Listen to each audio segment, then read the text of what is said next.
Hello, shall I speak? Yes, sir. Yeah. Very good morning to all of you. On behalf of KK Institute, I welcome you to this 3 days program, which we are organizing online. This we had to do because all of us are working from home and everything is closed because of the lockdown. So we thought that this time should be utilized in a better way.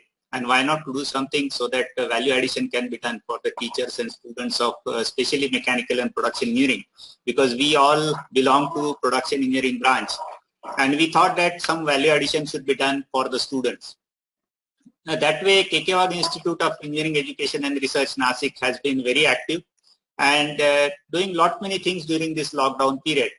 We organized some online lectures for the students, staff members. They developed some videos and they were uploaded on YouTube. So that is also available for all the staff and students from different colleges of Maharashtra. And that way we try to utilize this time in a more appropriate way and in a more productive way, I should say. KK Institute, if I have to introduce you, this institute was started in 1984 with only 3 branches, but today we have 8 branches. There are 4 PG programs. We also have PhD program in 4 departments. And I'm really glad to share with you that 14 candidates have so far completed their PhD and 5 of them were from production engineering department. And that is something remarkable for an unaided college in Maharashtra to complete so many PhDs, and around 20 candidates are registered now. The most important milestone recently which we received was the accreditation of 8 branches by NBA. And I think this is a very rare occasion that an unaided college gets all 8 departments accredited at a time for a period of 3 years. So that was remarkable. This was after the NAC grade A, which we obtained from NAC, and then accreditation. We are also recognized by AICTE CII survey under platinum category for 3 years, and that was because of the interaction of this institute with the industries in nearby area as well as the industries in Maharashtra. Many industries are coming for the placement, and last year we could place around 600 students for different companies and from different branches. And that was something remarkable because the industry scenario is very difficult nowadays, and in that 600 students getting placement from the college, that itself is creditable for the college. So these are all the activities which we are doing, and we try to make something fruitful for the society. And as a part of that, this particular web series has been organized, and we feel that the students and staff members from different colleges, they will be benefited by this type of webinar. We have some of the good speakers for these 6 sessions which we will be conducting, and definitely they will share with you some of the ideas, some researches, some examples, and especially they will be related to mechanical and manufacturing, so that will be useful for everyone, especially for the students and researchers, because they will come to know about some techniques which can be used for the research, and that will definitely help them in their research career. In the first session, I was given the responsibility to share the overview of this multi-criteria decision making.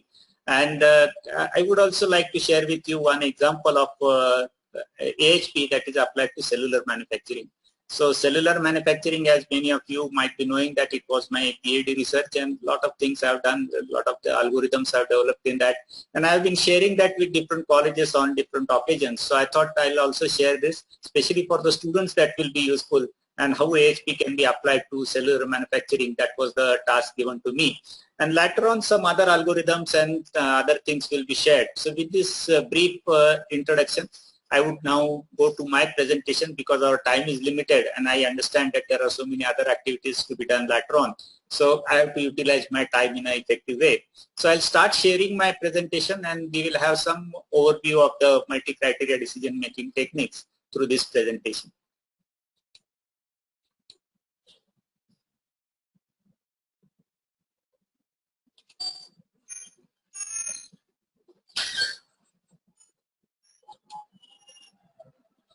So this, as I said, will be the application of multi-criteria decision-making technique in the design of cellular manufacturing system, which we call it as CMS. This is my email address given, so if somebody wants, you can contact me anytime.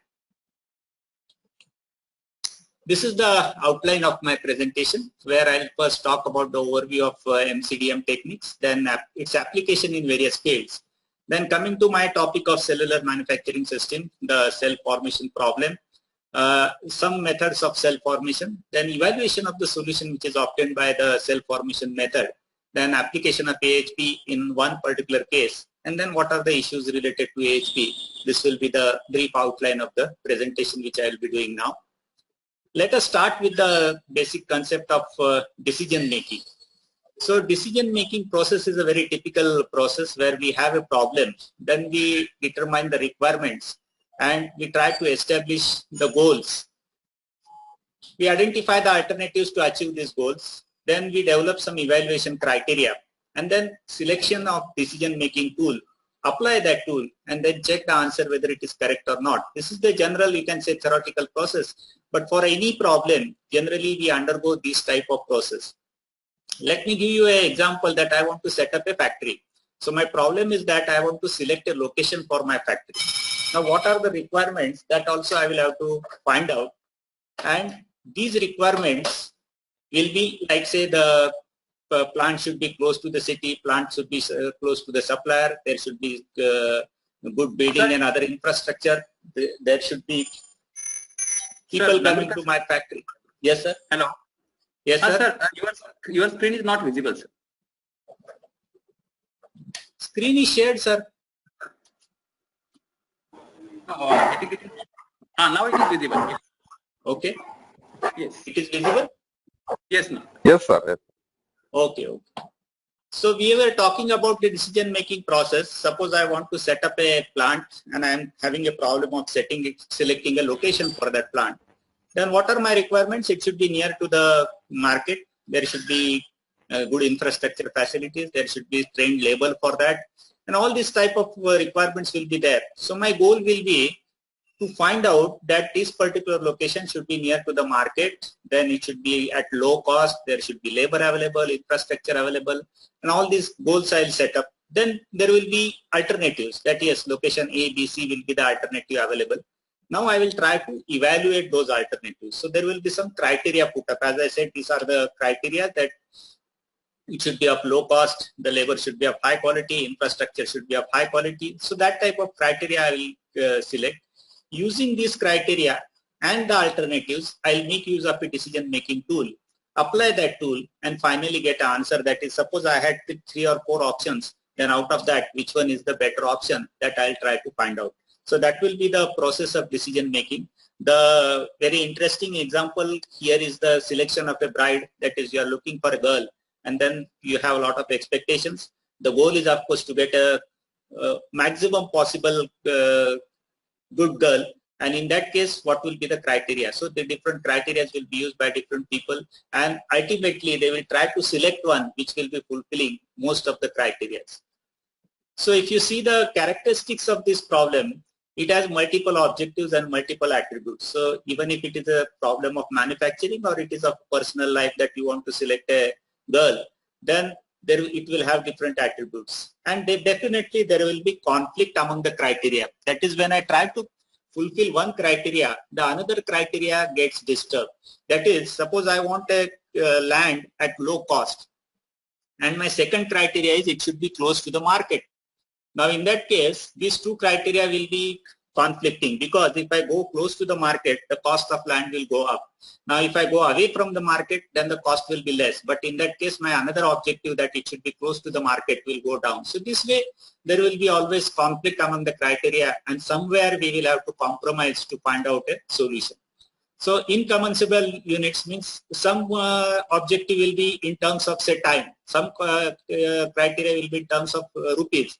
So everyone will be conflicting. That is, I want to reduce the cost, I want to reduce the traveling distance, so that the distance is in another unit. Or I want to reduce the time of manufacturing, time is in another unit. So I will have to overcome this conflict of different criteria working in different units and try to bring them on one particular platform. So finally, we have to select a alternative, and MCDM, that is the multi-criteria decision-making process, involves designing and selecting an alternative that is most attractive over all criteria.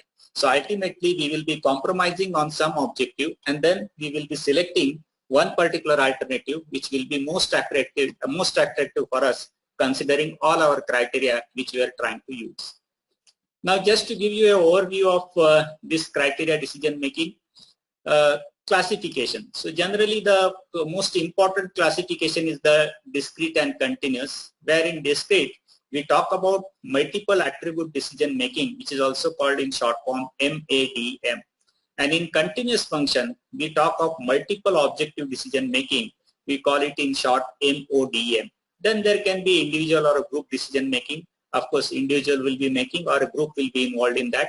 And there will be some methods called as compensatory and non-compensatory methods, which will be like your maximin, min-max, or your linear programming weighted method, and all those methods will be coming in this. And then we will be using it for, of course, comparing the alternatives and then making the decision. Now we will be mostly talking about discrete and continuous type of classification, where we talk of MADM and MODM. The most important difference between these two is the multiple attribute decision making. Generally the solutions are finite, and then we try to do the ranking of that and select one out of that. But when we talk of multiple objective decision, the solution space is generally infinite, and then we try to do the optimization and obtain at an optimum solution. So during this session, 3-day session, we will be talking about both the categories, that is multiple attribute decision making as well as multiple objective decision making, where some of the speakers will be talking about some techniques of optimizing that, and some of the speakers will be talking about selecting an alternative based on ranking or classification method. So both these things we will be covering, and I think that will be giving you quite a good idea about multi-criteria decision making, and that will be a good value addition during this particular period. Now moving further, this MADM, now we will be talking about multi-attribute decision making methods. Those are categorized based on the data availability. So there are two main categories. Attribute data is available, and second is data is not available. So this can happen in both practical situations. This can happen that you get a proper data and sometimes you don't get data, but still you will have to do the decision making. Now we will be talking about the first category, that is attribute data is available. And in that case, generally it is taken in the cardinal form. And these are some of the methods which are very popular in literature, and you will find they are used in practice also to make the decision making. And these are the ordinal preferences, and these are the standard preferences. So we will be talking about some of the methods which are used in a cardinal data availability, and then that is used for multi-criteria decision making. Of course, I am not going to go into detail of any of the process. My task here is just to give you the overview of the processes. Some of the other speakers will be talking in depth about the process, and they will also explain how the process is to be applied in a particular situation. Now these are some of the multiple criteria analysis tools which are very popular in the literature, and those you should know as a student or teacher for decision making or manufacturing. You should know AHP, of course, analytical hierarchy process developed by SATI, is a very popular process and used by many managers. Data envelope analysis, DEA, that will be also discussed during this program. Electric, that is the elimination choice transit method that was developed in 1968. Promothi is again a preference ranking method that is also very popular. TOPSIS is also very popular, technique of order preference similarity to the ideal solution. And VCOR is again a method which is used by some people to do the ranking. So every method has its own criteria, the own way of doing it, and then in some situation one method is okay, in another situation another method may be okay, and you can select the appropriate method based on the problem which you are going to define. So defining the problem is very important. Once you define it in a proper way, then you can select the method for deciding the alternative. Now again, from the research I found out that there is a comparative performance of these MCDM methods done by many researchers. And if we talk of the major methods, how they are compared with each other. So generally the computational time, the simplicity of the method, mathematical calculations involved, the stability of that method, robustness of the method, and the information type, that is information required or it is process, that is also required. So when we talk of method like AHP, the computational time is very high because a lot of calculations are involved. But of course now we have some software for that. Simplicity is critical, and mathematical calculations involved are maximum because you have to understand the eigenvector in that, and then you have to do the calculation. but the stability is poor, robustness is less, and the information type is mixed, that is quantitative as well as qualitative data can be used and processed. That is the advantage of that. Similarly, when you go for TOPSIS, that also will be discussed in this program. The computational time is moderate, then mathematical calculations are moderate, stability is medium, robustness is moderate. So like that, every method has its own plus and minus point, and depending on the problem or the situation, we have to select one of them which will be suitable for the problem. Now these are some of the, going through the literature, I found a lot of applications of these methods, and these are some of the applications which I would like to share with you that will show you how the method can be used in different situations. So it is not only for manufacturing, but it can be for all other type of applications as well. A web-based decision support system with Electra 3 for personalized ranking of British universities. So you can see that the comparison of universities can also be done by using this type of technique. Macro site selection of wind solar hybrid power station based on Electra 2. So this is the another version of that, and this was applicable in China. So almost in every country, this type of techniques are used for different applications, and there is a wide variety of applications. Like you can see the approach to portfolio selection problem. So portfolio is in from finance management also it can be done. Product design concept evaluating the rough sets by Vicor method. So in product design also it can be used, and that is a Indian application. So that is again related to manufacturing and design. Then we find sometimes there is a combination of 2 or 3 techniques, like say combined fuzzy AHP and fuzzy TOPSIS based strategic analysis of electronic service quality in healthcare industry. So this has been also applied in healthcare, and it has been applied as a form of combined, that is a hybrid technique, fuzzy AHP and fuzzy TOPSIS taken together, and they are used in the electronic service quality in healthcare industry. And one more example I would like to share is a hybrid approach using AHP TOPSIS for analyzing ESCM performance, that is electronic supply chain management performance. So that can be used in another type of application, which is a AHP type of thing combined with TOPSIS, and then analyzing the performance of supply chain management. So wide variety of applications are there, and even lot of developments have been done on the preliminary listing, that is AHP what was suggested by SATI has been developed, Electri which was suggested earlier has been developed, Promothea has been developed, TOPSIS also we have a lot of developments, and some hybrid techniques have been developed, or the development within the same method itself has been done and applied in variety of applications. And of course the companies have been benefited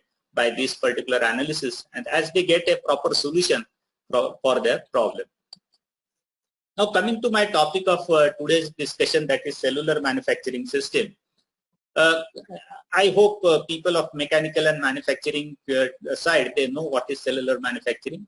It is actually the physical division of manufacturing facility into production cells. So you have one facility having some machines and you're manufacturing some products, and we have to divide those into smaller groups. They are called as production cell. Each cell is designed to produce a family of parts. So we find out the parts which are common, having some common attributes, and bring them together. Those parts are called as a family of a part. Now the family of a part and the machine cell, that together forms the cellular manufacturing system. A family of parts is defined as a set of parts that require similar machinery, tooling, or jigs and fixtures. So once we identify the family of parts and the machines required to do that, they together form the cell that is called as a manufacturing cell. So this is a general concept of cellular manufacturing, which is based on group technology philosophy. Group technology is nothing but grouping of similar items. So based on that philosophy, this particular manufacturing has been framed. Now in this particular figure, we can see that this is our traditional functional layout, where all lathe machines are kept in one particular area, all milling machines are kept in one area, drilling machines are kept in one area, shaping machines are there, probably grinders are there. So all these type of machines, one similar type of or one type of machine group you can form, and this is generally the layout which is called as a functional layout. And most of the Indian industries are still having this type of layout, because our idea of traditional machines put up in one particular area was very popular. And then what happens is, when the part comes into that, the part will move from one machine to another, and then the part finally goes from one machine to another machine to third machine, and then it goes to the finished part store. So like that, it moves a very long path. And then what it is called here is a bowl of spaghetti. That is, when hundreds of parts are moving through this, you don't know which part is moving in which particular direction like this, and ultimately it gets all mixed up and it becomes a very complex situation that hundreds of parts, they are in batch manufacturing and they are moving through the layout in zigzag manner. So it will be very difficult even to trace the part where it is moving. So in that case, what was suggested is, within the same layout, suppose I have one section having the lathe machines, another sections having the milling machines, another section having the drilling machine, and suppose I found out a part family. Then the part family requires lathe machine, it requires one milling machine, it requires one drilling machine, one grinding machine, and then it comes to the store. So like that, I'll pick up one lathe machine, I'll pick up one milling machine, one drilling machine, one grinding machine, and then put them together in the form of a cell. So this is called as a cell, where physically we are moving one machine from that area and putting it in another area, then putting another machine and putting it in one area. So this is actually physical dislocation of the machine from its original shape or original section and putting it into another form, that is called as a cell. So this is the cell manufacturing which was done to improve the efficiency of the manufacturing system. So this is how it appears before the parts are processed and moved in different departments in large lots. And once it is completed within the cell, what happens is you can have a U type of arrangement of the machines. It will go from one machine to another, and then it will be finished off completely. So the responsibility of manufacturing that part family will go to this particular cell. All the people in this cell, they will take care of the parts which are completed. Earlier what was happening is that part was moving from one section to another and another. Nobody was responsible for why it is getting delayed or why the quality problems are issued, or all those things were not taken care of. But when it comes to the cell, then the people who are in the cell, they are responsible for producing that part family, and they will take care of all the parts which are coming to that particular cell, and they will try to do it in a very efficient way. So these are some of the benefits which you get when you apply the group technology or cellular manufacturing system. First part is 52% reduction in part design, because the similar parts are brought together. You can store the design and then retrieve that design and do the modification. So that saves a lot of time. You don't have to start from the scratch, that is from zero. So you get a lot of benefit in the reduction of the part design time. The number of drawings are also reduced. Then industrial engineering time, that is you have to do the improvements. Industrial engineering, we are familiar that generally we do the time and motion study to find out the non-value added activities and then improve the process. So that time is also reduced. Floor space is reduced because now you are changing the physical arrangement of the layout, and then it becomes less. Raw material stocks are reduced. Setup time is reduced because in a part family, when the next part comes, it is almost similar to the earlier part. So you don't have to make much changes in the setup time. Then ultimately it goes into the reduction of production time.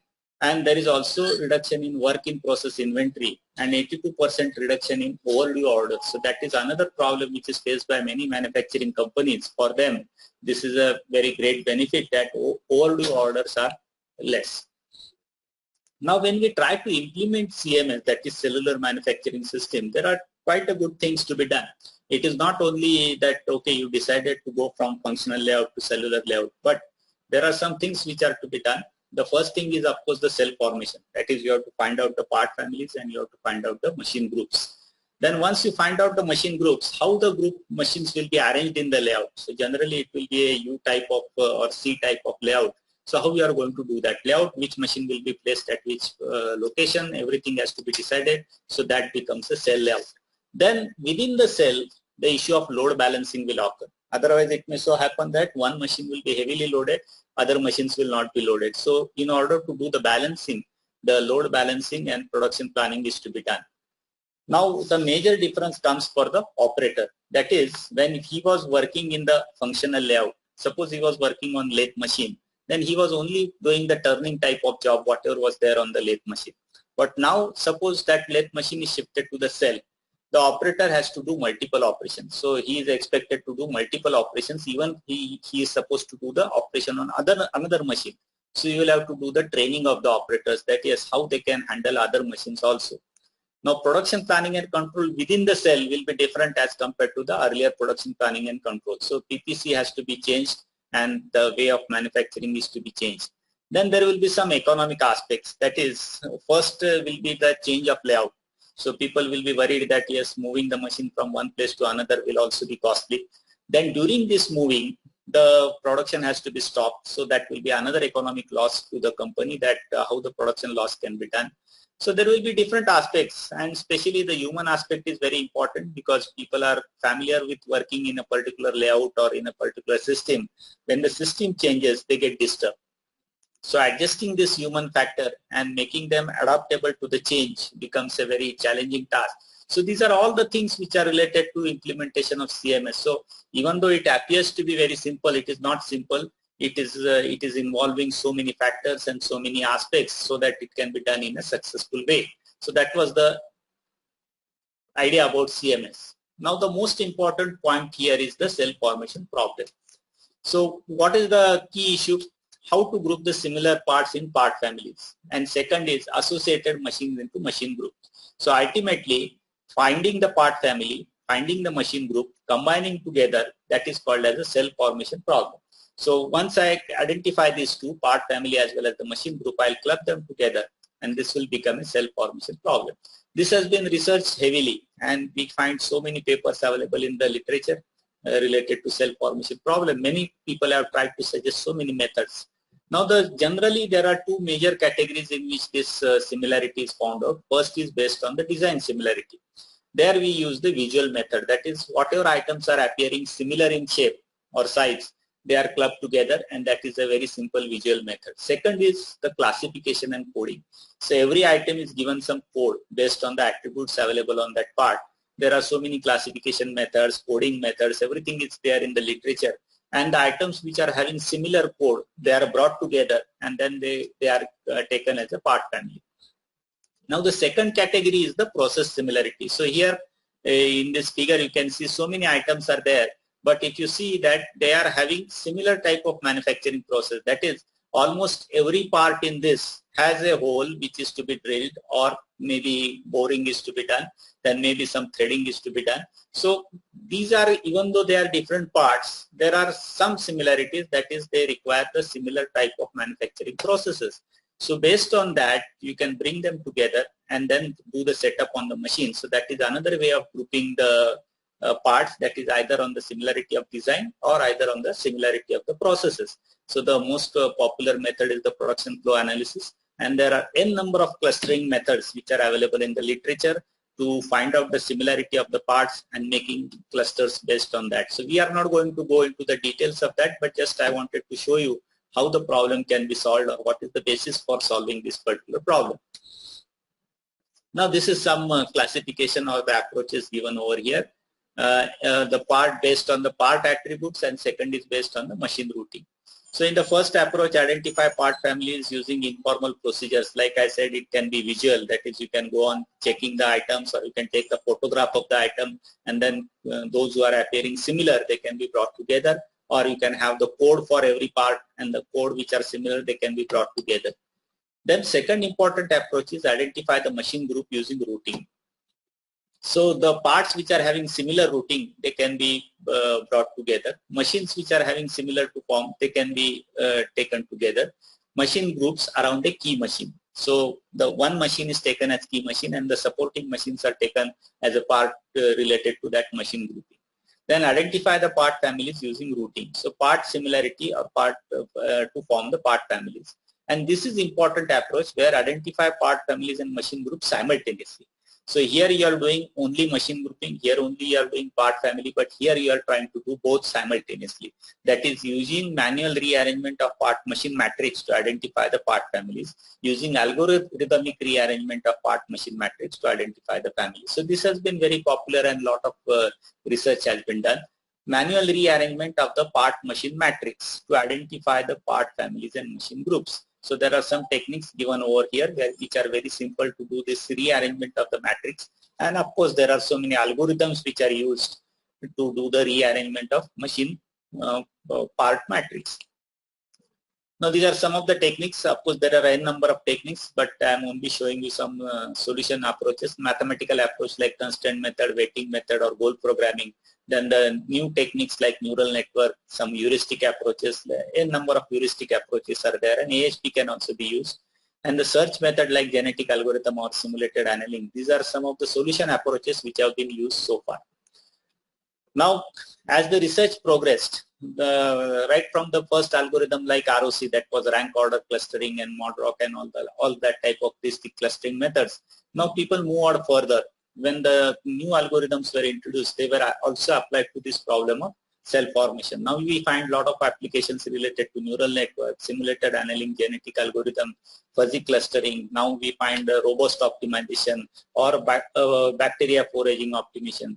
Then different softwares for PFA, that is production flow analysis, then EHP, and now there is also a concept of virtual CMS, that is instead of moving the machines physically, they will remain at their place, but only will find the part families and then assign them to particular machines, so that will be a virtual CMS instead of moving the machines from actual location to the another location. So that is also area of research, and many people are trying to find out.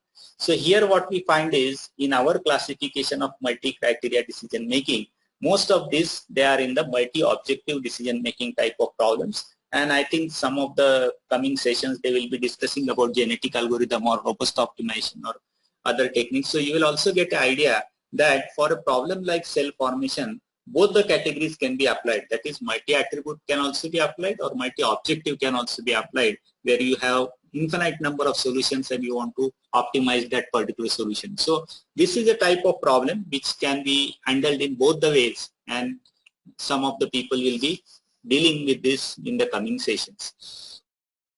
Now this is what I was calling it as a part machine matrix. So what is this matrix? There are 5 machines and there are 7 components. Wherever there is 1, it indicates that this particular component is visiting this machine, so there is a 1. When this component is not going to machine number 2, it is 0. But again, component number 1 is going to machine 3, so there is 1. So this matrix indicates that the component number 1 is visiting machine 1 and machine 3. Even you can give the sequence also, that is, it is first going to machine 1 and then it is going to machine 3. Now the component number 2 is visiting machine number 2, machine number 3 and machine number 5. So like that, every machine is visiting some components are visiting some machines. So like that, there is a combination. So 5 by 7 means it is a 35 elements, but out of that, these are the 18 operations are shown over here. Now this is the input problem. Now you can use it for any algorithm and then find a solution that I want to distribute these components into cells. So how I can form a machine group and how I can form a part family.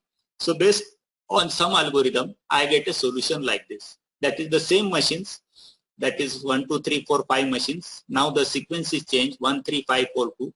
And same components, 1 to 7. Now the sequence is changed. That is, we are forming one cell with machine number 1 and 3 and component 1, 3, 4. So this has become one cell.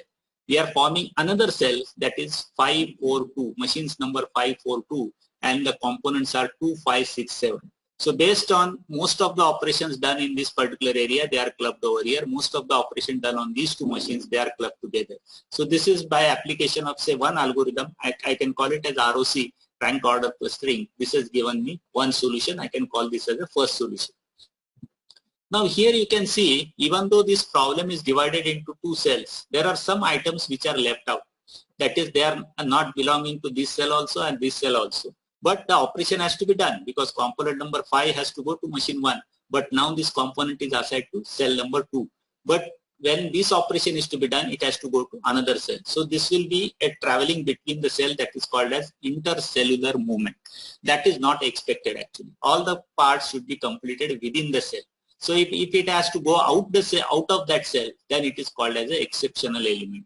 So how many exceptional elements are there? That is one of the criteria to evaluate the solution. So that is one criteria. Then there is second thing which is happening, that is, in this cell there are some spaces vacant. These vacant spaces are called as a void. So what is expected is the void should be as less as possible. That is, if the machines and parts are grouped in proper way, then you can see that there is no void over here. But here there are so many voids. which means that this particular grouping is not that correct. There are so many voids, there are so many exceptional elements. So this solution may not be the best solution. So what we will do, we will apply some another algorithm and try to find out another solution. Now what is this solution? Again, the machines 1, 2, 3, 4, 5 and the components 1, 2, 3, 4, 5, 6, 7, they are grouped into two cells, cell number 1 and cell number 2. The first cell over here is having machine 1 and 3, and the second cell over here is having machine 5, 4, 2, and again machine number 3 is also assigned to that. Means what we have done in this solution, we have duplicated the machine number 3. So machine number 3, one more machine is suggested for this cell. What has happened with that? The exceptional elements have come down. So if you see the previous this thing, there were 6 to 7 elements, now there are only 3 elements. Why this has happened? Because one more machine was added to this solution. And then what happens to the void? Voids are also changing. Here there is no void, here the voids are less. So this is how the solution is changing by another algorithm, but this algorithm is suggesting that one more machine is to be added to get a better solution. What does this indicate? This indicates that machine number 3 has to be duplicated, means it is a bottleneck machine. So here in this solution we have a bottleneck machine. In the earlier solution there was no bottleneck machine. Only the 5 machines were divided into 2 cells. Here in addition to these 5 machines, we are duplicating one machine, that is machine number 3, so that we can get a better cell formation and the exceptional elements are reduced. But for that we have to add another machine. Now these are the 2 solutions. There can be more solutions as we go on applying the algorithms. Just I want to show you how the solutions they differ. For a simple problem, there can be complex problems, and of course the solutions go on differing. But the major thing happens is there will be change in these exceptional elements, there will be change in these voids, and there will be change in the duplicate machine or bottleneck machine. So now we have 2 solutions. In first solution there was no duplicate machine. In second solution there was a bottleneck machine.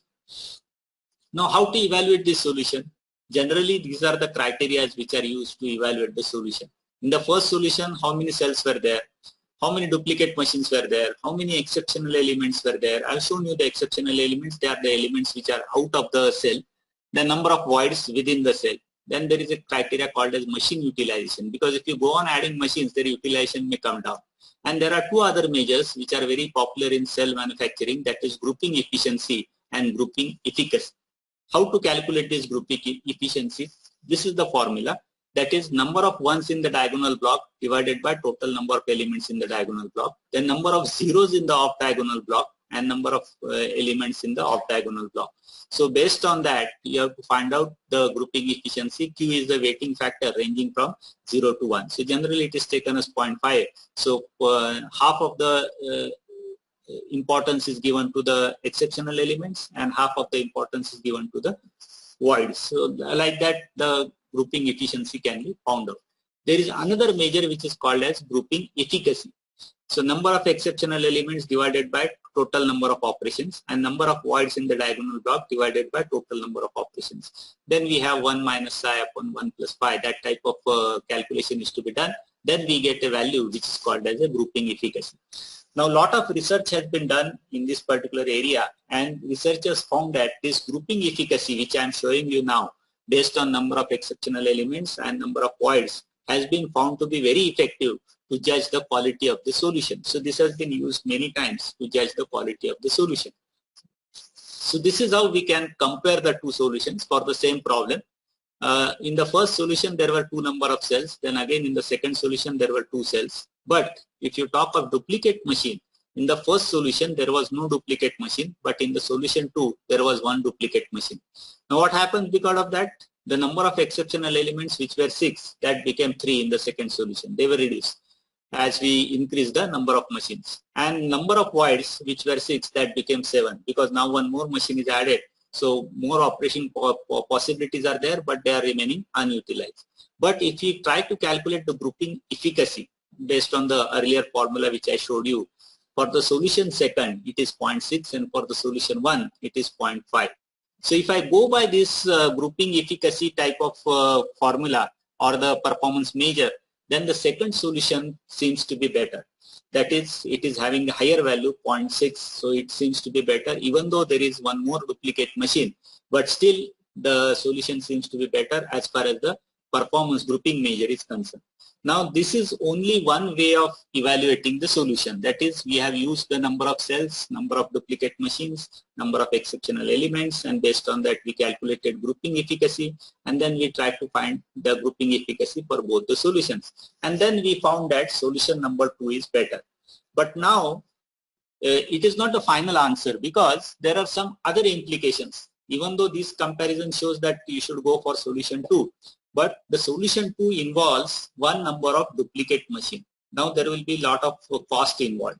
That is, whether you have a machine in the factory or not, or you have to purchase a machine, and then if it goes to purchasing of the machine, then it becomes a very critical decision. Then it becomes an economical decision. So whether it is suitable or not, that is one thing. Then second thing is, when I try to implement this, what will be the implications of production planning? What will be the operating efficiency of that? So we can use some simulation technique to do the comparison of the solutions and then find out how much output I will get per week or per shift or something like that, whether the machines will be utilized fully or not. So that type of solutions can be done based on the simulation studies, and that also were done, but I am not showing you here because we are not going into that particular part. Now what we have to do is, we have to use a multiple criteria decision making tool, that is the AHP, which is very familiar or popular tool, to again evaluate the solutions. So if these type of solutions are there, how they can be evaluated, and then how we can inculcate some more elements into that I'll try to show you with the help of application of AHP. Now what happens in AHP, I think most of you might be familiar with that. There are 3 levels generally. Decide the focus or the main goal. Now what is the main goal here? We have to select the best cell formation solution. So that is our goal. Now what will be the criteria for evaluation? As I told you, one criteria is the grouping measure. So we will use this as one of the criteria. Second, we can take it as ease of operation. Third, we can take it as the computational time required for that. Or fourth, we can take as the cost of implementation. So that type of criteria we can decide for evaluation. Then we can generate alternate designs of CMS that is already done. Make pairwise comparison of level 2 criteria. So suppose this is one criteria, grouping measure, that can be compared. Cost of operation, that can be compared. Then ease of implementation, that can be compared. So that pairwise comparison will be done. And then compute priorities of each criterion and each alternative at different level. So every criteria may not have the common priority. So some criteria will be at a higher level, some criteria will be at a lower level. That is just, I was checking one this thing, that when you go for selection of a mobile, now what is the criteria? The appearance is one criteria, cost is another criteria, camera may be another criteria, or the storage space may be criteria. But when we check the importance of each priority, it was found that cost was the major consideration. That is, 60% weightage was given to the cost and 10% weightage was given to the look of that particular mobile phone. Why? Because cost is the major criteria which will be helping us in making the decision. So we will have to decide for each criteria what are the priorities. So that will be different. Every criteria will be having different weightage and their priority levels will be different. So that also we will have to do. Then compute the composite weight of each alternative design, and finally we will get a composite weight, and based on that we will select the design with highest composite hierarchical weight. So that is how the application of AHP can be done. Now in the earlier solution comparison, there was only one measure, that was grouping measure, and based on that we selected one this thing, but that is not sufficient. That is what I want to tell you. So we go for another method that is called as a analytical hierarchy process. Now this is how the process works. That is, there is a goal at level 1. Then there is another level, that is we talk of criteria. Now here I talked of some criteria, that is a grouping measure or cost of operation, cost of implementation, computational time. These can be the criteria, and you may require different priorities on this criteria, and there will be alternatives. So alternative A, B, C. Each alternative will have some value related to this criteria, this criteria, this criteria, and based on that we will have to decide which one is the better alternative among the 3 alternatives. So this is generally the method of doing that. Now as you know, the AHP method based on pair comparison. So we will have to compare one alternative with another alternative. So we will have to give some preference over other. So if I am comparing A with B, then the numerical rating as suggested by SATI is given over here. So if it is extremely preferred, then the rating will go 9. Very strong to extremely, then 8.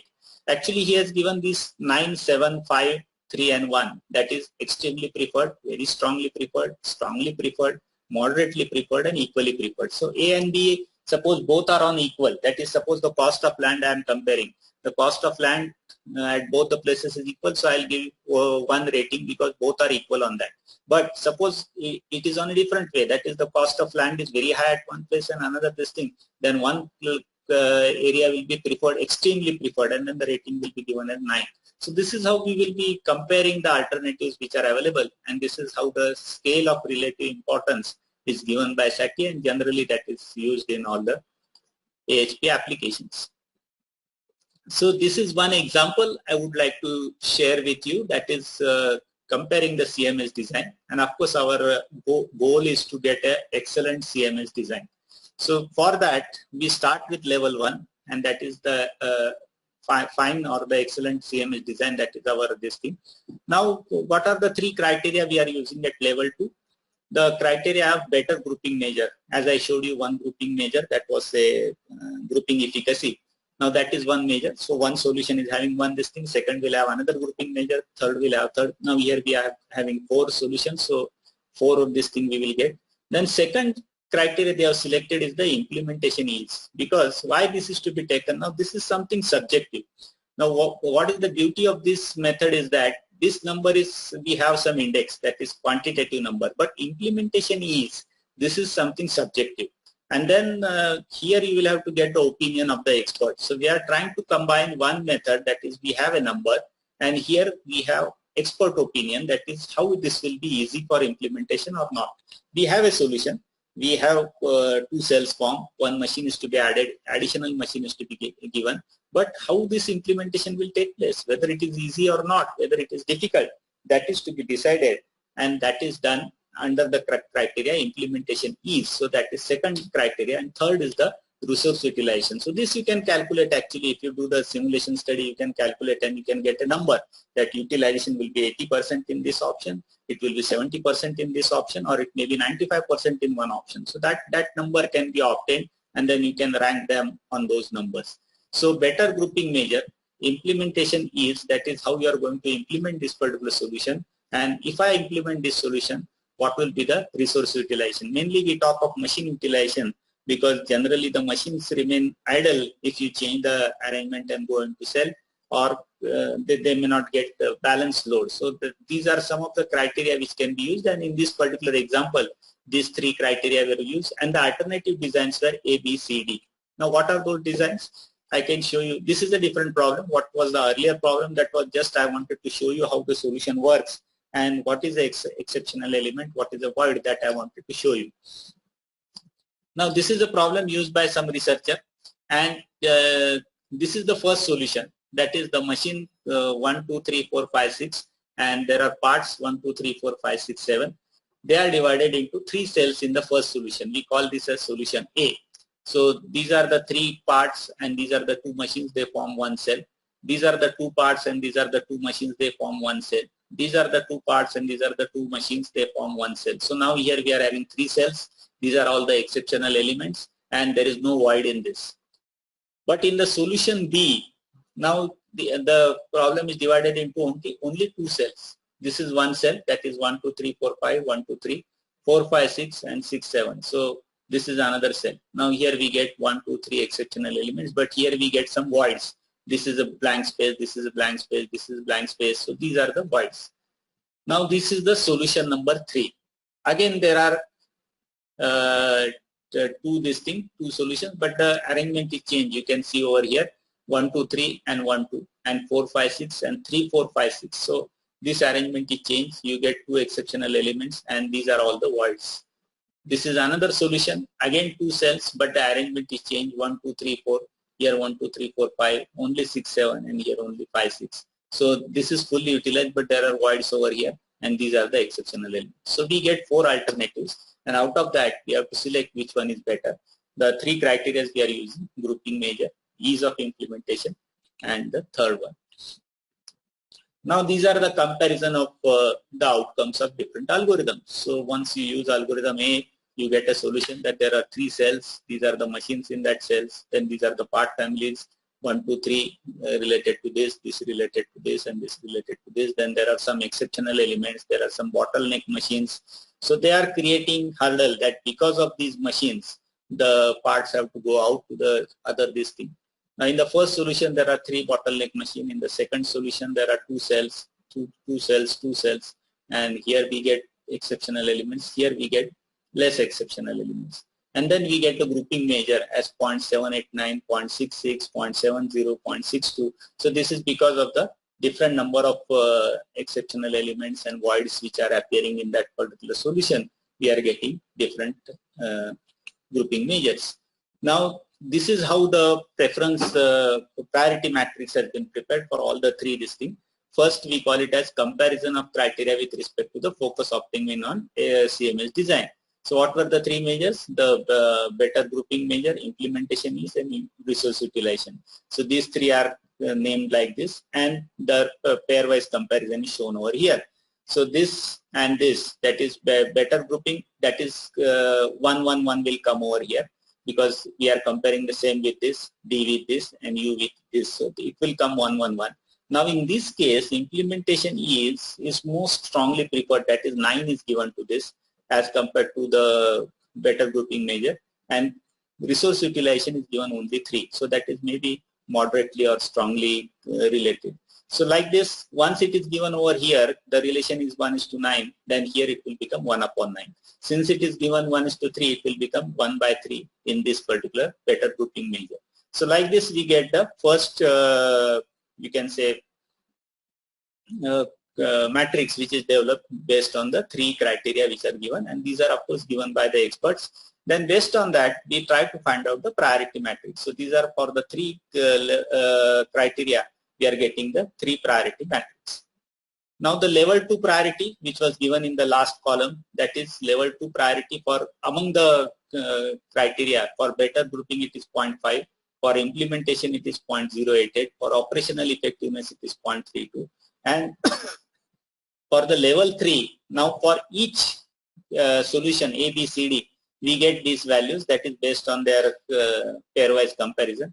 We multiply this by the second level priority, and then we get the solution, that is 0.584 multiplied by 0.453, then 0.088 multiplied by 0.097, then 0.32 multiplied by 0.0487. So we get a value of 0.289. So this is what is the composite hierarchical priority based at the 3rd level. So based on the initial matrix normalization and multiplied by the 2nd level priority, we get the hierarchical priority, that is composite hierarchical priority, 0.289 for solution A, 0.139 for solution B, for solution C it is 0.317, and for solution D it is 0.254.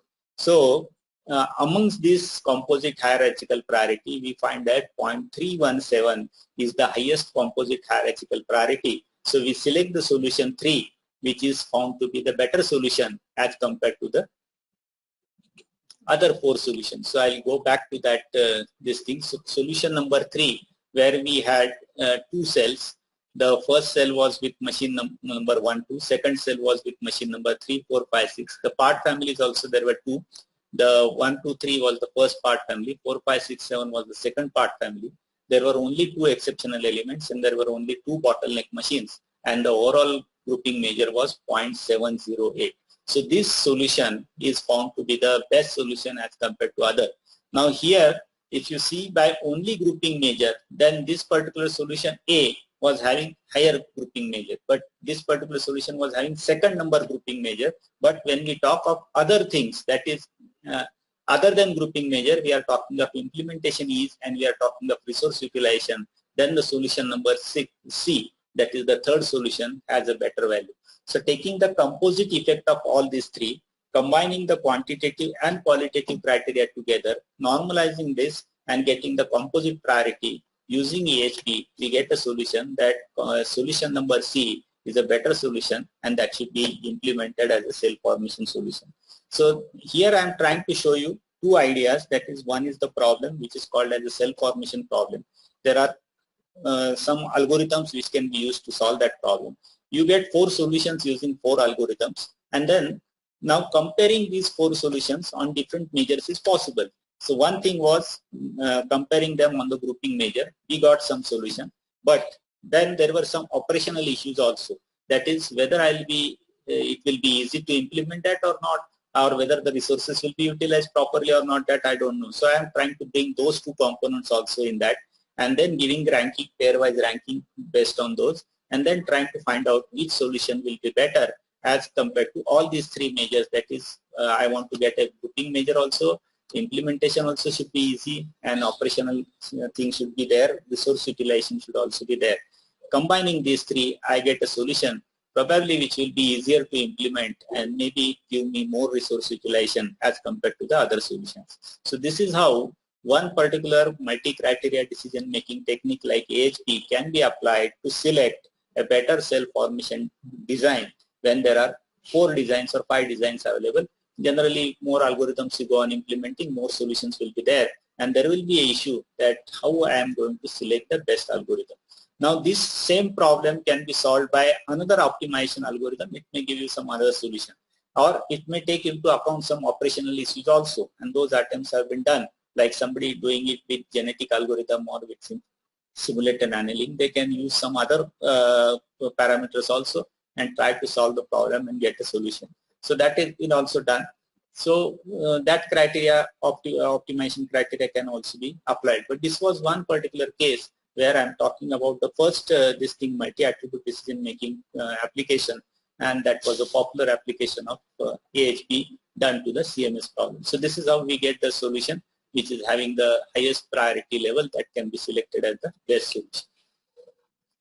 Now there are some issues related to AHP. When we talk of any method, it will always have a plus and minus. It involves some mathematics. That is, when there are more number of criteria, more this thing, then you'll have to do that for each criteria. You have to find out the priority matrix, then eigenvectors, and then you have to check the consistency, and all those things, they require some mathematics. Especially when you go for the eigenvectors, then it requires some calculations, and then it can be tedious. That is, only on Excel sheet it can be tedious, so that will be a problem. However, now the software tools have been developed to perform this calculation, but the managers must need to know the method of AHP, otherwise the calculations can be automated. That is okay, that you can use the software, but what type of decisions you are going to take, how you are going to do the ranking, who will be doing the ranking, and how the pairwise comparison is to be done, all these things must be known to the manager. Then only he can apply this technique by using the software. And then the idea here is to give the weightage and decide the priorities. That is something very critical, and only an experienced person can do that. And if that is done in a better way, then only you will get a better solution. Finally, it is important to emphasize that decision making presumes a broader and more complex understanding in the context rather than the technique. So techniques are there. I have shown you the list of techniques, and some techniques are suitable in some situations, some techniques are suitable in another situation.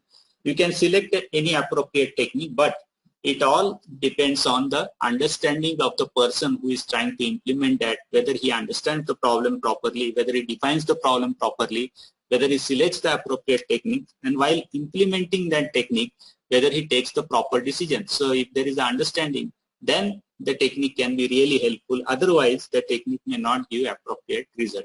So this is how the criticality of this techniques are important. So you go for any technique, you will find a lot of applications, a lot of software available for that, but you have to be very judicious in selecting the technique, and you have to be very careful while implementing or selecting the priority values what you are trying to use in that calculation. Otherwise, the calculations may not give you a very right answer. It will give you some answer, but it may not be really helping in decision making. So this is how I wanted to share with you 2 concepts in this.